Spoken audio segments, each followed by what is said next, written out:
Good morning my dear students. आज हम लोग पढ़ेंगे आरोह काव्य खंड का जो हमारा दूसरा लेसन है, मीराबाई के पद। इस पाठ को हम लोग आज पढ़ेंगे। इससे पहले हम लोगों ने पहला लेसन कबीर के पद का जो है अध्ययन कर लिया है।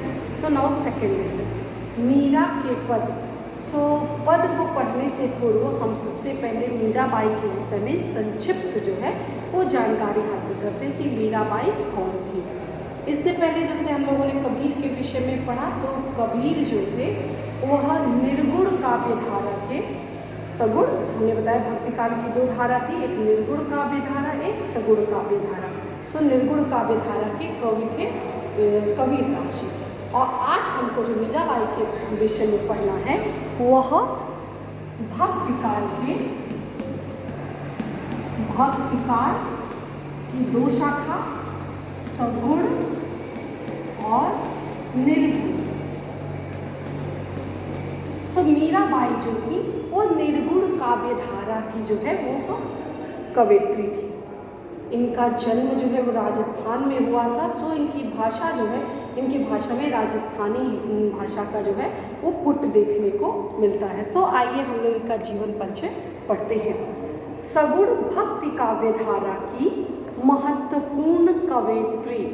ये कवयित्री देख लीजिएगा कैसे लिखते हैं, कवयित्री। ये हिंदी में बहुत इंपॉर्टेंट वर्ड है कवयित्री। अक्सर एग्जाम में पूछा जाता है कवयित्री लिखते कैसे हैं, या इन चारों में से कवयित्री कौन सा वर्ड जो है वह सही है।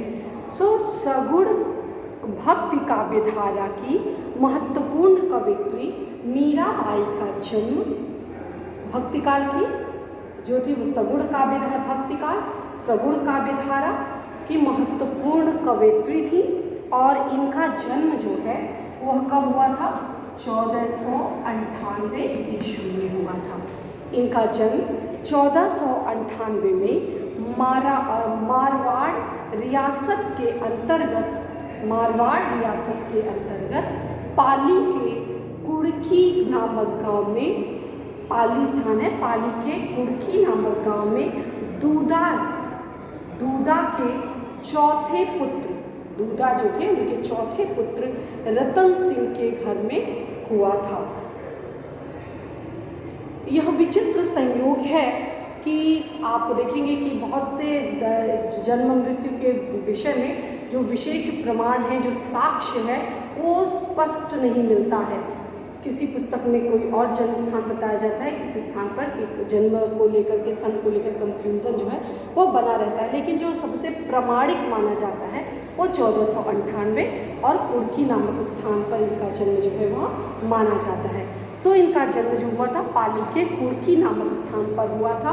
और रतन सिंह के घर में इनका जो है जन्म हुआ था।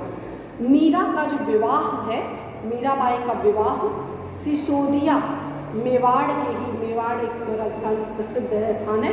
सो मेवाड़ के सिसोदिया राज परिवार में हुआ था। तो जिस राजवंश में, ये भी राजवंशी थी, और इनका विवाह जो हुआ था वो सिसोदिया राजवंश में हुआ था।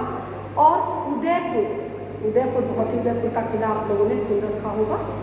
उदयपुर के महाराज इनके पति जो थे, उदयपुर के महाराज भोज इनके पति थे, जो मेवाड़ के महाराणा सांगा के पुत्र थे। यानी इनके जो ससुर थे वो महाराणा सांगा थे, और इनके जो पति थे, पति का नाम क्या था, कुंवर भोजराज। कुंवर भोजराज कहाँ के राजा थे, तो कुंवर भोजराज उदयपुर के राजा थे। तो उदयपुर से आप याद रखेंगे कि राणा सांगा से याद कर रखेंगे कि भोजराज इनके पति का नाम था। सो जन्म इनका हुआ था। एक उनके विषय में बड़ा ही विचित्र संयोग माना जाता है कि मीरा के काव्य में न तो उनके जन्म का, जीवन काल का, माता पिता का, पति आदि के विषय में प्रामाणिक जानकारी नहीं मिलती है। मतलब बहुत ही राजस्थान की बहुत ही प्रसिद्ध कवयित्री थी, लेकिन फिर भी जो प्रामाणिक कहा जाए, प्रामाणिक जो है इनके विषय में कोई विशेष पुस्तकों के द्वारा या इनकी जो रचना है इनके द्वारा जो है विशेष जो पता नहीं चल पाता कि इनका जन्म कहाँ हुआ था, और प्रामाणिकता इस विषय में नहीं ली जा सकती है। और न ही किसी अन्य स्रोत से, मतलब इनकी अपनी रचना के द्वारा भी नहीं पता चलता है, और अन्य रचनाओं के माध्यम से भी स्पष्ट नहीं हो पाता है। मीरा का विवाह राजस्थान के, बता दिया कि राजस्थान के जो मेवाड़ में जो उदयपुर के जो राजा थे भोजराज से इनका विवाह जो है वह हुआ था। इनके जो गुरु थे, इनके गुरु का क्या नाम था? गुरु का नाम था रैदास। रैदास, संत रैदास कहते हैं रविदास जी। संत रैदास जो थे, संत रैदास मीराबाई के गुरु, आध्यात्मिक गुरु जो है माने जाते हैं। ऐसा कहा जाता है कि उनकी माता जी ने बचपन में श्री गिरधर को उनका पति बता दिया था और उसके बाद वे कृष्ण को ही अपना पति मानने लगी। ऐसा वर्णन है, ऐसा कथाओं में ऐसा सुनने को मिलता है कि जैसे बच्चे छोटे छोटे बच्चे खेल खिलौनों से, गुड़ियों से खेलते हैं, तो उसी समय बच्चे तरह तरह के उत्सुकता भरे प्रश्न पूछते हैं। तो उसी संदर्भ में मीराबाई ने अपने माता से प्रश्न किया कि मेरा पति कौन है? तो उन्होंने खेल खेल में बता दिया कि एक कृष्ण भगवान की मूर्ति थी, उस मूर्ति को दिखाते हुए कहा कि यह तुम्हारे पति है। तब से उनके मन में कृष्ण भगवान के प्रति यानी भक्ति भाव जो है, भक्ति भाव का प्रादुर्भाव, जन्म उनका जो भक्ति भावना जो का बीज जो है उनकी माता के द्वारा ही उपज, बीज जो वहीं से डाला गया था। तब से उनके मन में भक्ति भावना का जो भाव है वो जागृत हो गया। तब से वह श्री कृष्ण को ही अपना पति के रूप में, श्री कृष्ण को ही अपने पति के रूप में मानने लगी।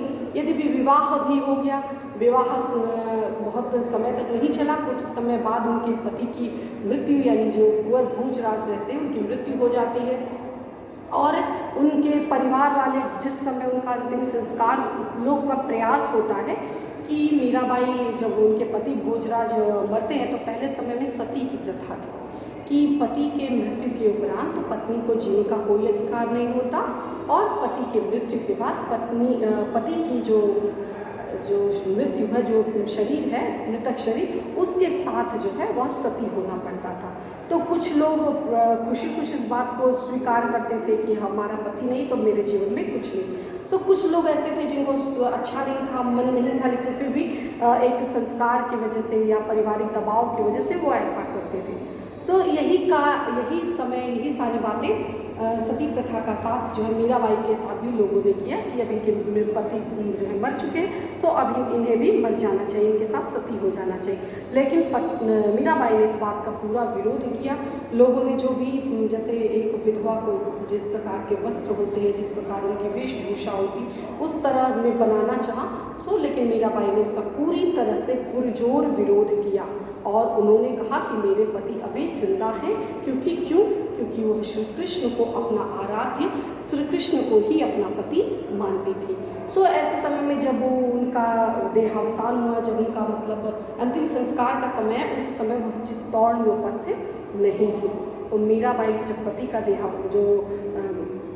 उनके अंतिम संस्कार, अंत्येष्टि संस्कार हुआ, उस समय मीराबाई वहाँ पर चित्तौड़ में नहीं थी। उन्होंने बहुत, उनके परिवार वालों ने बहुत दबाव डाला कि मतलब उनको विधवा की तरह जीवन जिए, लेकिन फिर भी उन्होंने सबकी बातों का विरोध करते, पुरजोर विरोध करते उन्होंने इस सती प्रथा को और इस प्रकार की जो मानसिकता है कि पति की मृत्यु के उपरांत पत्नी के जीवन का सभी रंग उड़ जाता है, तो इन सब बातों का पुरजोर विरोध किया। इसके साथ साथ वो श्री कृष्ण की अनन्य भक्त थी। सो उनके प्रेम में पूरी तरह से रची बसी रहती थी, हर वक्त कृष्ण का के ही गीत गाया करती थी। पति की मृत्यु के उपरांत मंदिरों में जा कर के गीत गाती थी, जो भक्त भजन कीर्तन इत्यादि करती थी। सो यह सब उनके ससुर, उनके परिवार वालों को नागवार गुजरता था। उन्हें अच्छा नहीं लगता था कि एक राजघराने के, एक प्रतिष्ठित राजघराने के जो पुत्र वधू है या जो बहू है, वो इस तरह से मंदिरों में जा कर के कीर्तन करे, नाचे गाए। सो यह परिवार की प्रतिष्ठा को ठेस लोगों को पहुँचती थी। सो बहुत सा प्रयास किया गया समझाने बुझाने का, यहाँ तक कि इनको मारने का भी बहुत तरह की उनके परिवार के ससुराल की तरफ से बहुत सी यातनाएं उनको दी गई, यहाँ तक कि उनकी मृत्यु हो जाए, इसलिए बहुत बार उनको विष का प्याला भी दिया गया कि जहर का प्याला जो है उसको पी करके वो उनकी मृत्यु हो जाएगी। तो इस प्रकार घर वालों की प्रताड़ना को झेलते हुए इस प्रकार उनका जीवन बीता और अंत समय में परिवार की ससुराल से खिन्न होकर के वह जो है द्वारका द्वारका चली गई, वृंदावन चली गई। इस प्रकार उनका जीवन, वहाँ पर जा करके भजन कीर्तन करना, ईश्वर की उपासना करना, ये सब कार्य उन्होंने किया। और जो है श्री कृष्ण की भक्ति को, जो है श्री कृष्ण की पूजा अर्चना करते हुए उनके को पति के रूप में मानते हुए उन्होंने पद की रचना की। उनकी बहुत सी, मीराबाई की बहुत सी महत्वपूर्ण रचनाएं हैं जो लोग जानते हैं। परिणाम स्वरूप बचपन से ही श्री कृष्ण के प्रति उनका जो है अनन्य प्रेम था। श्री कृष्ण को ही अपना पति मानती थी और भक्ति भावनाओं के मन में उत्पन्न हो चुकी थी। और विचारों की सत्यता के प्रति आश्वस्त मीरा समस्त विघ्न बाधाओं का डटकर सामना करती थी। उन्हें पता था मेरे साथ सो भगवान है, सो उन्हें कोई कष्ट, कोई खतरा, हर खतरे का सामना करने के लिए वह तैयार थी। उन्हें जीवन में कभी निराश और हताश जो है वह नहीं देखा गया। 1546 के लगभग उनका देहावसान हो गया। मृत्यु कब हुआ? मृत्यु 1546। लगभग शब्द इसलिए लिखा है क्योंकि बताया गया है कि इनके मृत्यु और जन्म को लेकर के कोई विशेष स्पेसिफिक जो प्रमाण नहीं है, इसलिए लगभग शब्द का उपयोग किया गया है। अब बात आती है रचनाओं के विषय में। मीराबाई ने बहुत से जो है स्फुट रचनाएं जो है वह लिखी हैं। तो मीरा पदावली, नरसिजो रो माहेरो, राग गोविंद बहुत प्रसिद्ध रचना है। मीराबाई की बहुत प्रसिद्ध रचना है राग गोविंद, गीत गोविंद, गोविंद टीका, राग सोरठा, मीरा की मल्हार, मीरा पदावली। मीराबाई जी द्वारा जो प्रसिद्ध रचनाएं हैं, राग गोविंद, गीत गोविंद, गोविंद टीका, राग सोरठा, मीरा के मल्हार और मीरा पदावली, इस प्रकार इनकी जो है वह रचनाएं हैं।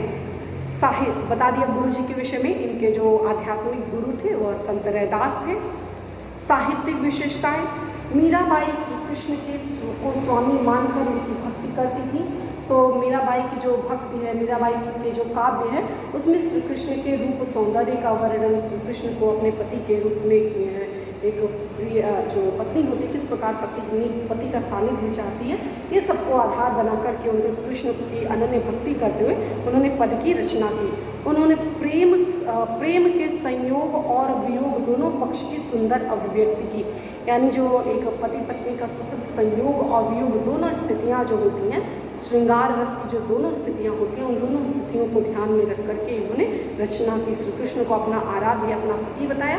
सो श्री कृष्ण का सानिध्य की वह आकांक्षा रखती थी। तो सुखद संयोग यानी जो संयोग और जो उनसे किसी कारणवश जो वियोग होता था, सो वियोग रस की वियोग में इन्होंने कविता लिखी है। इन्होंने बधी बधाई परंपराओं का जो है वो अनुपालन नहीं किया। उनके पदों के वैशिष्ट, उनकी तीव्र आत्म अनुभूति निहित है।